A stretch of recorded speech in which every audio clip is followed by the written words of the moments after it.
Hello बच्चों, class 9 की worksheet अब हम डिस्कस करने जा रहे हैं आज आपके साथ। तो देखिए, ये देखिए वर्कशीट 36 है, 25/9 आज की डेट। और टॉपिक हमारा अभी वही चल रहा है, बड़ा पार्ट है गति, वेग समय संबंध और गति का तीसरा समीकरण हम डिस्कस करेंगे। पहले हम पहला और दूसरा समीकरण डिस्कस कर चुके हैं। तो प्यारे बच्चों, आई होप कि आपको समझ में आया होगा। तो चलिए अब हम शुरू करते हैं बच्चों। इसमें देखिए, सबसे पहले बात कही गई है कि गति का तीसरा समीकरण है क्या। v² - u² = 2s। ग्राफे विधि से इसे कैसे प्राप्त किया जा सकता है, यही हमारा आज का डिस्कशन है।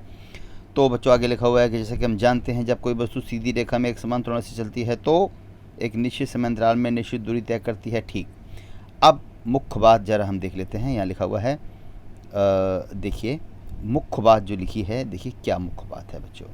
थोड़ा ऊपर कर देता हूँ। ये मुख्य बात लिखी है इसके अंदर कि जैसे गति का तीसरा समीकरण वस्तु के प्रारंभिक वेग u, अंतिम वेग v का संबंध स्थिति के साथ दर्शाता है। इस समीकरण को वस्तु के वेग समय ग्राफ से उत्पन्न किया जा सकता है।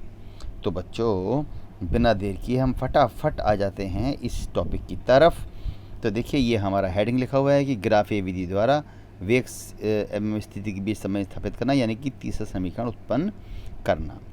तो इसमें कुछ कॉमन बातें लिखी हुई हैं, लेकिन उससे पहले आप ये समझिए कि ये है वो ख़ास ग्राफ बच्चों जिसकी हम बार बार चर्चा कर रहे हैं।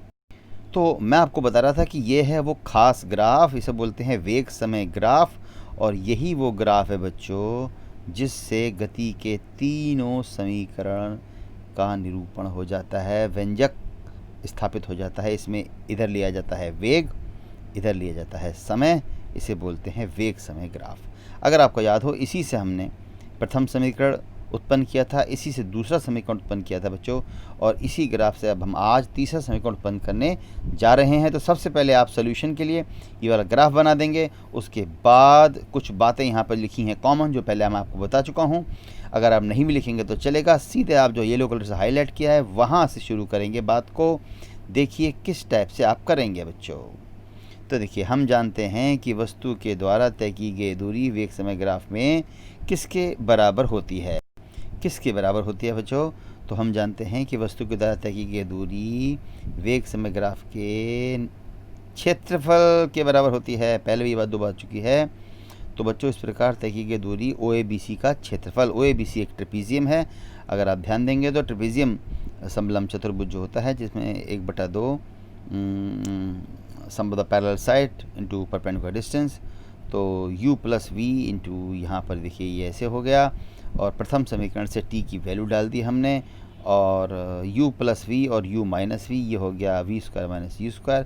तो सॉल्व करके बच्चों ये हमारा आ गया है गति का तीसरा समीकरण। वैसे जो पीछे इसमें कोई सवाल पूछे हैं उसमें मैंने अपने हैंड रिटन भी दिखाया है, तो परेशान ना हो, उसमें और आसान तरीके से मैंने समझाया है बच्चों। तो चलिए आगे चलते हैं। तो बच्चों इसमें इधर एक सवाल भी है, चलिए हम वो डिस्कस करते हैं आपके साथ। इसमें क्या सवाल है कि एक 12 मीटर/सेकंड के वेग से चलती हुई कार पर ब्रेक लगाए जाने पर वह 6 मीटर/सेकंड² के त्वरण गति की विपरीत दिशा में रुक जाती है। अच्छा, यानी कि बच्चों बात ऐसी है कि 12 मीटर/सेकंड का प्रारंभिक वेग है, रुक जाती है तो अंतिम वेग 0, त्वरण है 6 मीटर/सेकंड², 2 सेकंड लेती है रुकने में। तो कार के द्वारा तय की गई दूरी निकालिए। तो समीकरण लगा दी होगी। देखिए ये समीकरण लगाई।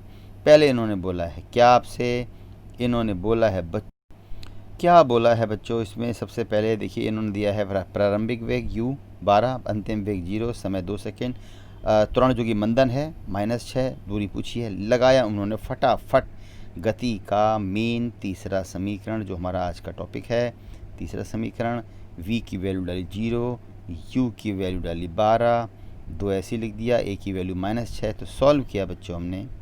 जब सॉल्व किया बच्चों तो s आ गया है 12 मीटर। ये देखिए तीसरे समीकरण का एप्लीकेशन हो गया। ओके, अब हम आते हैं, यहाँ पर देख सकते हैं आप प्रश्न और उत्तर हैं। तो बच्चों प्रश्न और उत्तर हैं। इन प्रश्न और उत्तर के लिए मैं आपको अलग से इस बात समझाऊंगा। देखिए पहला प्रश्न है गति का पहला और तीसरा समीकरण।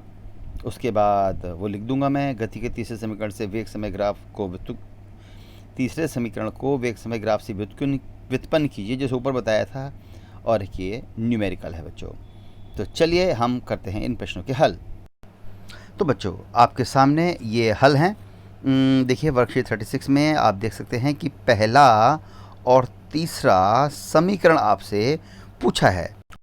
तो बच्चों ध्यान दीजिए, आपके सामने ये लिख दिया है मैंने, इसका जो है पहला समीकरण और तीसरा समीकरण भी लिख दिया है बच्चों। देख सकते हैं आप, ये देखिए v बराबर u प्लस टी गति का पहला समीकरण, v स्क्वायर बराबर u स्क्वायर प्लस 2 स्क्वायर गति का तीसरा समीकरण। सॉरी, यहाँ पर ये दूसरा काट देना है ना, और यहाँ लिखना तीसरा, जस्ट ए मिनट। तो बच्चों यहाँ पे आप लिखना दूसरे की जगह पर तीसरा समीकरण, है ना। तो पहला और तीसरा समीकरण यहाँ पर मैंने आपको बता दिया है। चलिए आगे चलते हैं। और उत्तर 2 में कहा गया है तीसरा समीकरण का व्यंजक उत्पन्न कीजिए। तो जैसे कि वर्कशीट में भी है, ये मैंने आसान तरीके से अपने हाथ से बनाया है कि आप देख सकते हैं कि यहाँ पर वेग समय ग्राफ है बच्चों। तो बच्चों आप देख सकते हैं कि यहाँ पर ये वेग है बच्चों, यहाँ पर ये जो है आपका वेग है, यहाँ पर समय है, वेग समय ग्राफ है, और उसके नीचे का क्षेत्रफल निकाला है। क्षेत्रफल यहाँ पर ट्रेपीजियम बन रहा है ना। एक बार रो दो, sum of the parallel side into perpendicular दूरी, u plus v into t की वैल्यू निकाली है। ये देखिए प्रथम समीकरण से आप देख सकते हैं यहाँ पर बच्चों t की वैल्यू हमने ये डाली है। कैसे डाली है बच्चों? तो आप देखिए कि t की वैल्यू यहाँ पर निकाली है मैंने, प्रथम समीकरण लिखा, ऐसे लिखा, फिर t की वैल्यू डाली और t की वैल्यू उठा के यहाँ पर डाल दी है। यहाँ पर डालने के बाद ये आइडेंटिटी लग गई, a plus B A minus B, तो A square minus B square, यानी कि V square minus U square 2 हो गया, 2 उधर चला गया, और ये आपका तीसरा समीकरण प्रूव हो गया। Hence proved. इस टाइप से आपका तीसरा समीकरण प्रूव हो गया बच्चों। तो ये आपका तीसरा समीकरण हो गया। ये दूसरे सवाल का उत्तर था। और तीसरा सवाल है कि प्रारंभिक वेग दे रखा है बच्चों, क्या दे रखा है प्रारंभिक वेग? 0, और समय दे रखा है 5 मिनट, सेकंड में बदल दिया 300 सेकंड, अंतिम वेग 10, त्वरण पूछा है, दूरी पूछिए। पहला समीकरण लगाया, वैल्यू डाली, ए आ गया 1/30 यानी कि 0.33 है। इसकी वैल्यू डाली दूसरे समीकरण में बच्चों, तो ऐसे आ गया। आप तीसरा समीकरण लगाएंगे ना, V square minus U square बराबर 2s, तो भी इतना ही आंसर आएगा, है ना। आप तीसरा समीकरण लगा के भी कर सकते हैं बच्चों। तो गुड बाय, सारे सवाल करके भेजिए। बाय बच्चों।